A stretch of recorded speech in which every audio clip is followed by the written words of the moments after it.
everyone. Welcome to the Africam show, brought to you by explore.org.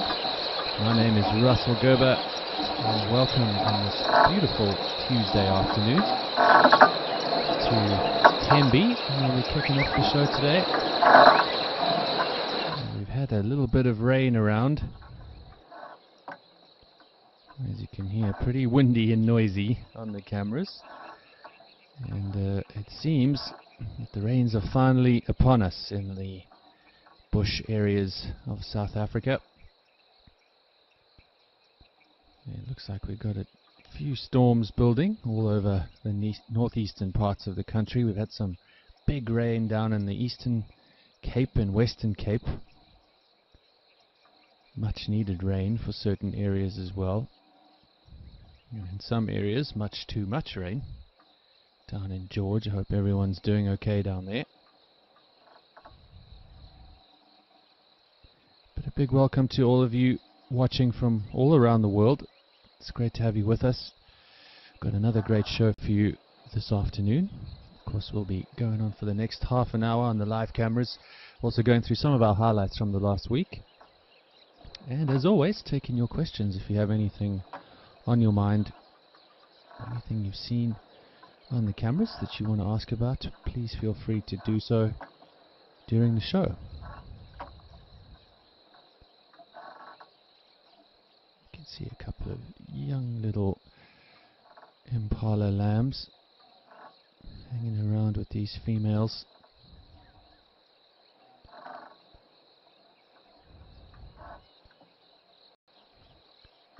And not uncommon to see them laying down when the rain does come.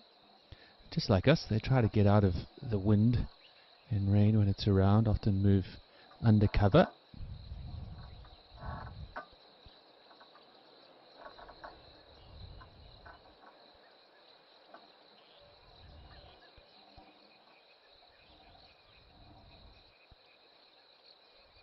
But a beautiful sight to see the rains arriving, as I said. It is always a big cycle here in Africa of often very dry winters,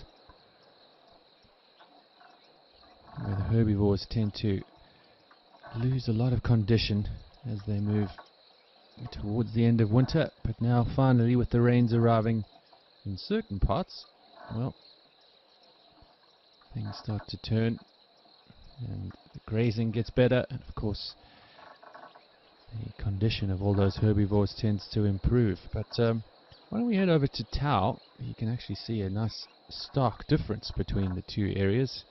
Of course, Tembe right down towards the northeastern coast of South Africa,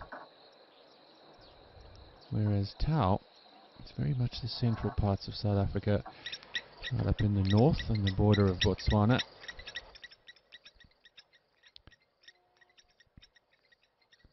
And we've got a lovely grey heron here at Tau. Now it looks quite green where this chap is hanging out, but I'm sure many of you would know. If we zoom back a little, you can see things still looking pretty sparse at Tau, but still some water around.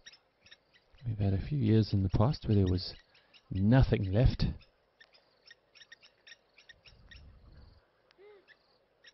But we've had a little bit of rain here. We've had a little bit of build-up of clouds as well, and that often makes the bigger herbivores move into other parts of the reserve, which we've spoken about in the past. And this is often a good time of year for birding, as our heron gives us a lovely pose. And I think with that, let's kick off with our first video of the day, which is also going to be part of our quiz question. So our first highlight brings us one of the lesser seen species of bird that we get down here in South Africa. And my quiz question for you today, for all of you watching, let's see how good your bird knowledge is. Anyone out there tell me, for your first question, what species of bird is this? And secondly, what sex do you think it is? Do you think it's a male or a female? So what bird species is this, and what sex is it? Male or female?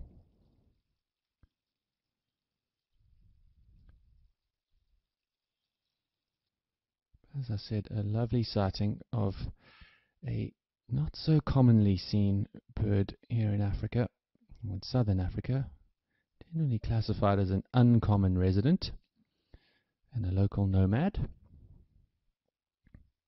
You often find them in the reeds, on the edges of wetlands. As you can see, they have a beak adapted for digging in the shallow water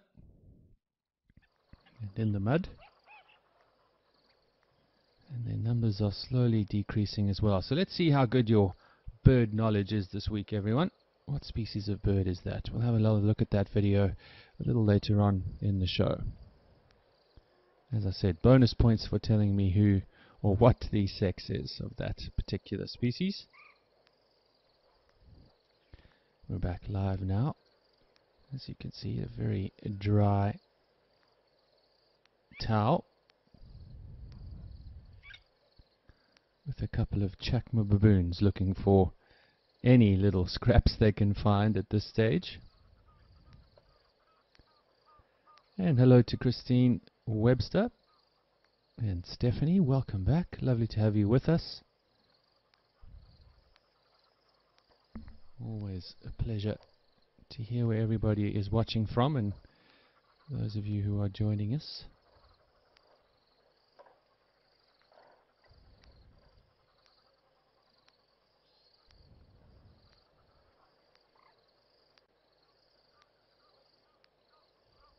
I see Christine was asking what temperature is it out there at the moment. So Christine, of course, we got cameras in a number of different locations, but on average between them at the moment you'd be looking at the mid 80s in terms of Fahrenheit, early 30s in terms of Celsius in most of the areas this time of day.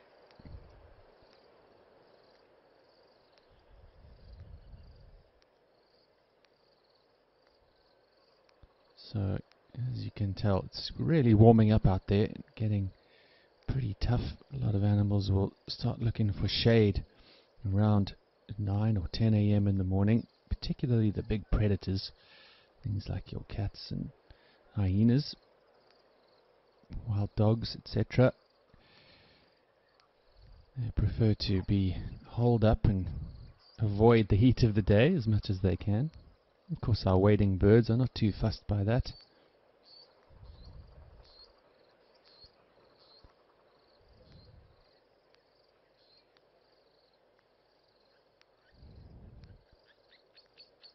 But I want you to take a mental snapshot, or an actual snapshot if you're a subscriber on Africam, of this whole area right now. Because in the not too distant future, when the proper rains eventually arrive, you'll see we'll get a complete change of environment from this very dry, barren looking landscape to an absolutely beautiful, luscious green. So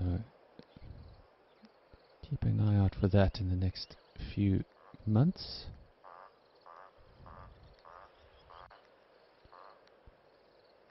Why don't we go over to Camphor's Dam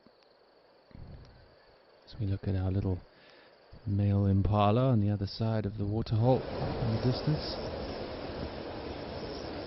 Here we are at Camphor's, having a look at our flamingos. Also had some decent rain in the area here, which is again a lovely respite for the central parts of South Africa.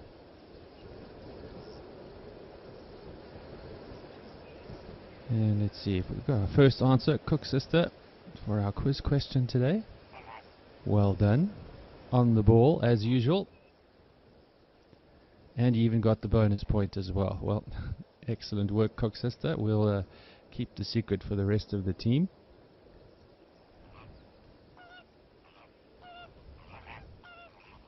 Sharon Veal, I hope I'm saying that right, Sharon. But welcome from Salem, Oregon, USA. I always wanted to go to Oregon. I should be off to the USA next year for a visit, so hopefully I can spend some time in that beautiful part of the world. I've heard good things.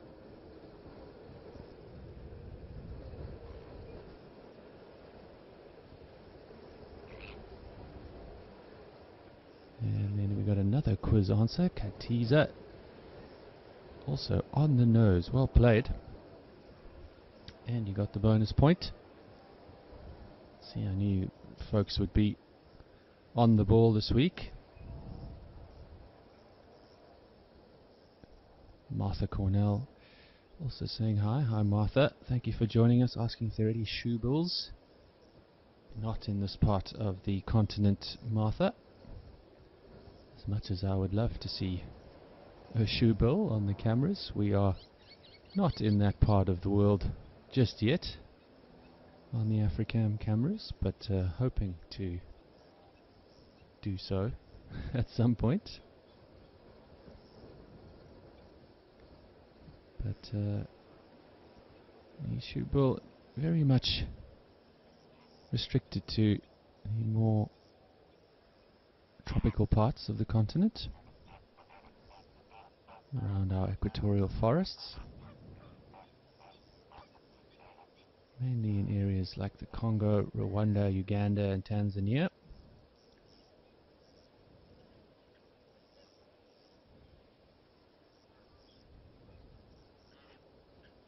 But I have heard of them at some point being sighted in the northern Okavango, which I do visit quite frequently, but I've never seen one there, but that would be lovely.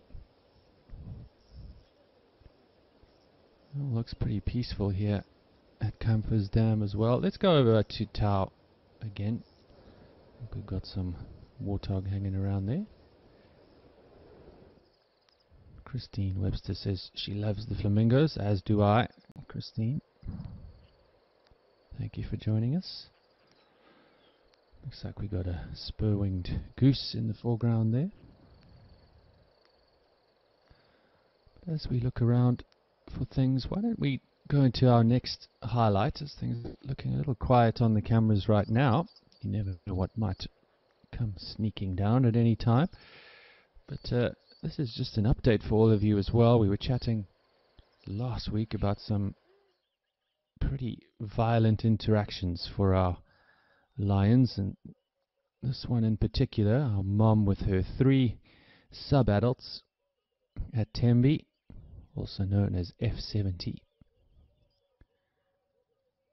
Now, we don't see all 3 of the sub-adults here, but she is with 2 of them, and this is the first time we've seen her since that fight with the other pride. And though she's looking a little skinny, I would say she's still in pretty good nick after that fight. It's one thing that we often talk about as conservationists and rangers, safari guides, scientists, about the collars on the lions. Now that collar, of course, is to help the game management team track her down. And all aids as part of research programs. It's not for people on holiday to view her, to track her with a radio collar. So it's all about scientific research, but we often get asked about the potential impact of collar on their lives, and on her day-to-day activities will have little impact. And what I was thinking is it may have had a positive impact actually in terms of that fight with that other pride. It gives her just a little bit of protection around the neck. But lovely to see her up and about, walking perfectly. So I think she's not too worse for wear since that fight, so that's a very good sign.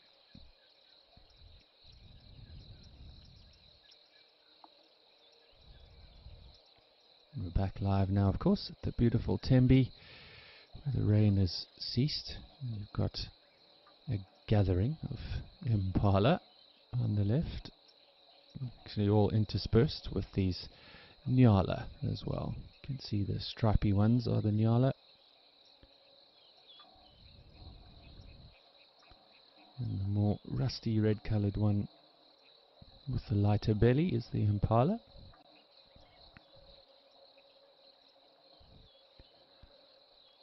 The impala Afrikaans name is actually rooibok.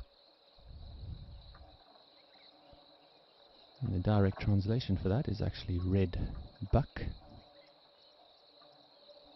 I wouldn't classify it as being red, but that was how it was initially named.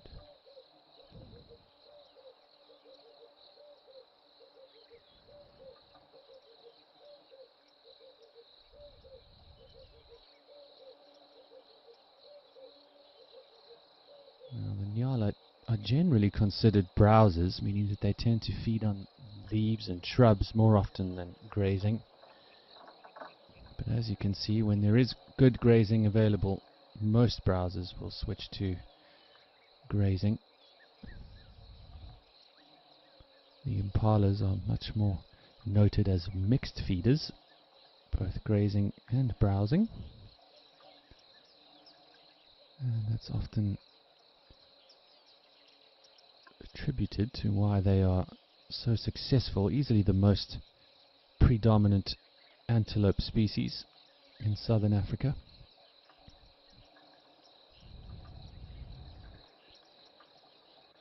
On the western side of the continent, in the southern parts of Africa, it used to be the springbok, and those numbers are slowly rising. Of course, at Tau and Camphor's Dam we've been seeing a few springbok hanging around.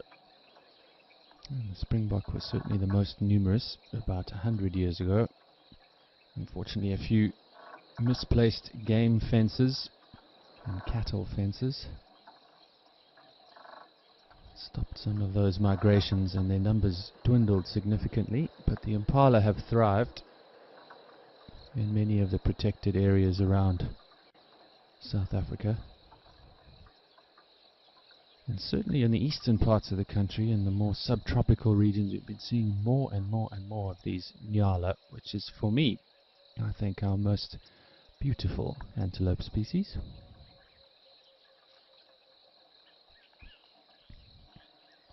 Certainly the males are really quite handsome creatures, unlike our bird that we showed you as part of our quiz today.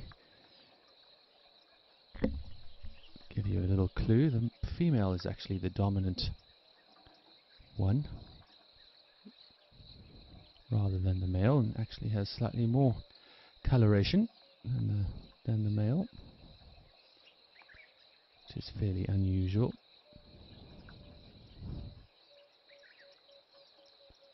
And there you have a male arriving just in time as I'm talking about him. You see that dark chocolate brown coloured fellow with his orange socks on.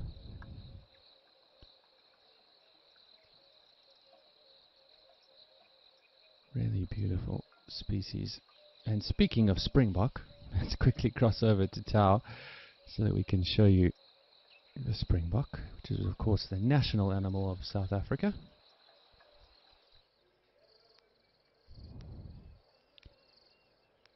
And there you have it. Similar looking to the impala in terms of coloration, just a little bit more bold. But of course the body shape is significantly different, and both the male and female have horns. But the most indicative thing is that sloping back. Powerful hind legs, which gives them the ability to spring to help avoid predators, but also perform that famous behavior known as pronking, which springboks are so renowned for. We don't know why exactly they do it. Of course, the white tufts of hair also stand up on their back off their tails when they do that. I'm not sure this one will oblige by pronking for us right now, but you never know.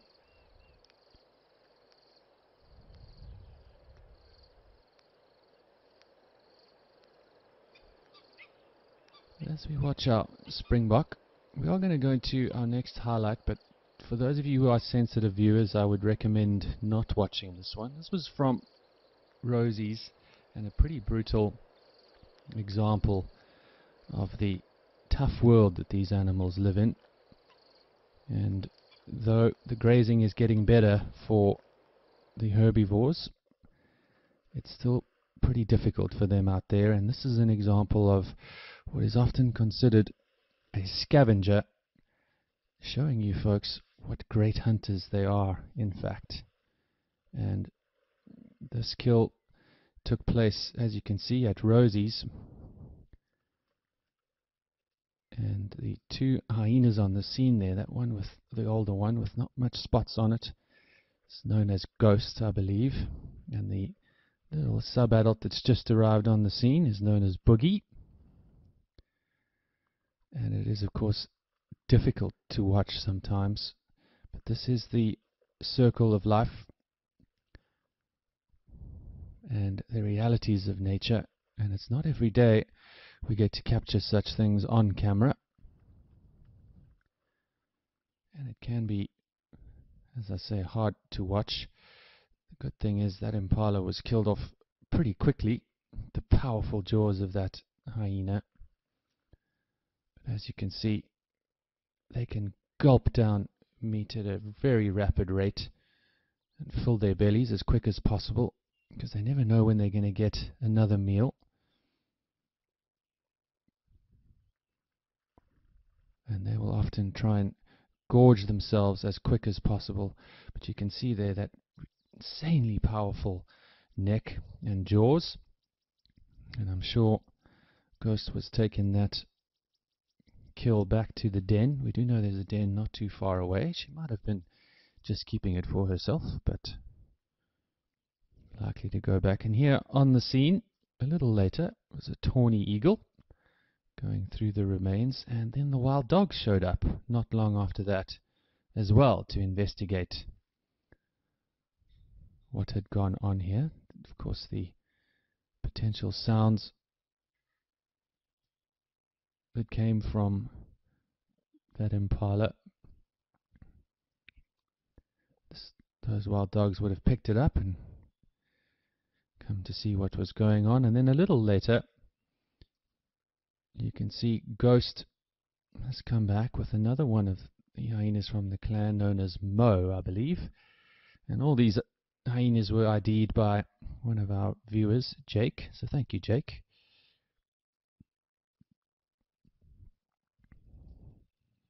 But as I said, tough to watch, not always easy to witness the demise of a poor creature. But of course, that's how hyenas survive, and of course all the other big predators here in Africa, lion and leopard, cheetah, wild dogs. But unbelievable that we managed to capture that on camera. So for those of you who decided to turn away, you can look back now. We're back live here at Tau.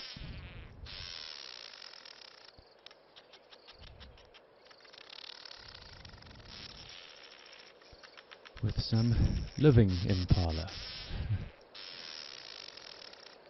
As you've seen as well when we started at Tembe, a lot of new babies around, and that impala population across the country will spike this time of year. Of course, many of them will succumb to the pressures of being young in a difficult world. That's part of the reason why all the impala lambs are born at the same time of year, and many of the other antelope species are born around this time.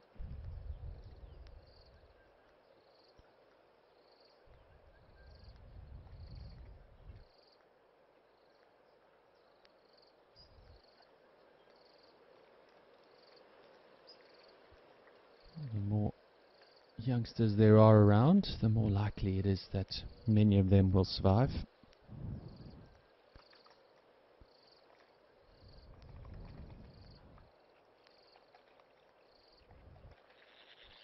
You see, all looking pretty peaceful at Tau. tiny little new shoots of grass coming through there, I suspect, which is what those impala are after.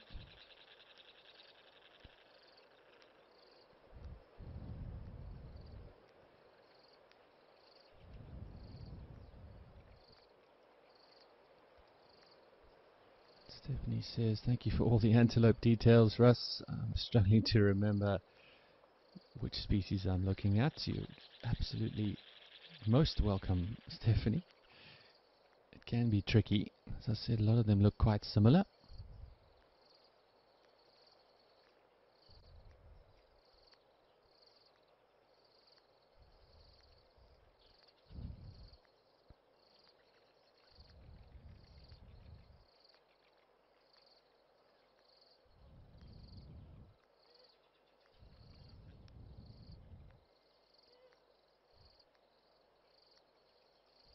So I hope that that helps you pick up who's who in the world.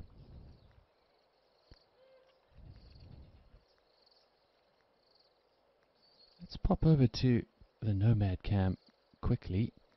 It's been raining heavily there, but it looks like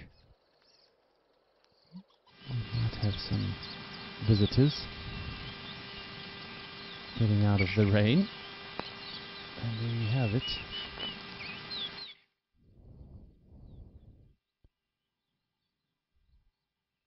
So this looks like they've just arrived on the scene,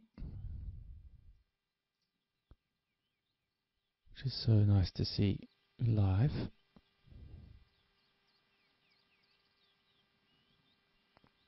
It looks like a couple of the youngsters are trying to get a, a suckle in there. Now we've seen them getting some food brought to them. And they will still be drinking milk for some months. It's normally only 3 to 6 months even that they will eventually be weaned. But for now, suckling is still a very big part of their life. Doesn't look like Mom is too keen on that right now. But you can see all that, a couple of little puddles of water around the den from a short downpour. I have to say, for me, there's nothing much more beautiful than a freshly rained upon bushveld. For those of you who've been out there before, there's nothing like the smell of it as well, just after the rains.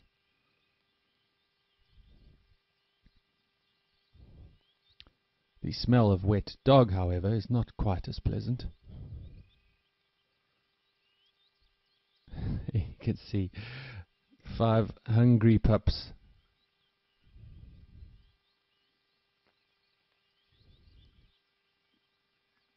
I hope you've all been enjoying the Nomad Cam as much as I have. It's so incredible to have an insight into this den, one of Africa's most endangered species.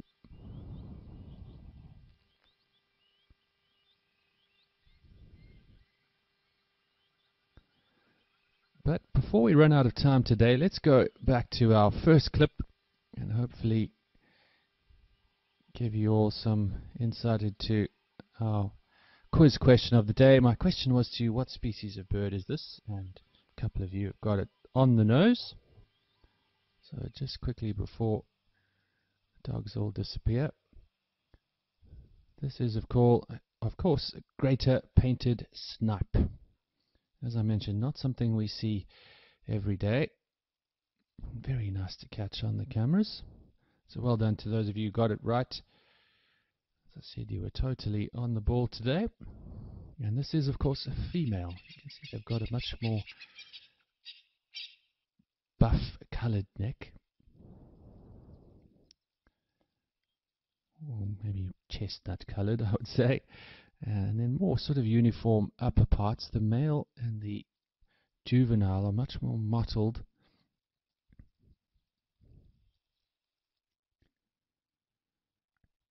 For camouflage. And then you can see the back and up and close and personal here. That gives it all away. As I said, the males and juveniles are much more mottled and camouflaged on the back, and this beautiful chestnut color around the neck on the female. So a lovely sighting, and well done to those of you who nailed it. Not an easy one if you're not a birder. And just a quick reminder, everyone, I will be joining you on the Explore chat group just for a brief time after the show to answer any of the questions that perhaps I couldn't get to during the show.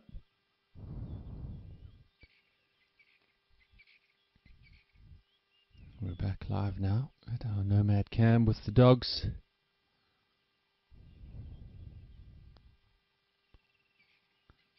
Hopefully they'll hang out outside the den for a little while, so if you're keen on getting this great viewing, please do consider signing up for premium subscription on Africam. You can enjoy these little cuties all afternoon. But folks, unfortunately that's all the time we have for the show this afternoon. A big thank you once again to all of you for joining us. We'll be back again next week, same time, same place. Checking out everything on the cameras. Going through some of our highlights as always. Thank you for your questions and insights. Lovely chatting to you all. Enjoy the rest of your week, and I will see you again Tuesday afternoon, South African time, Central African time. But for now, it's cheers from all of us. See you next week.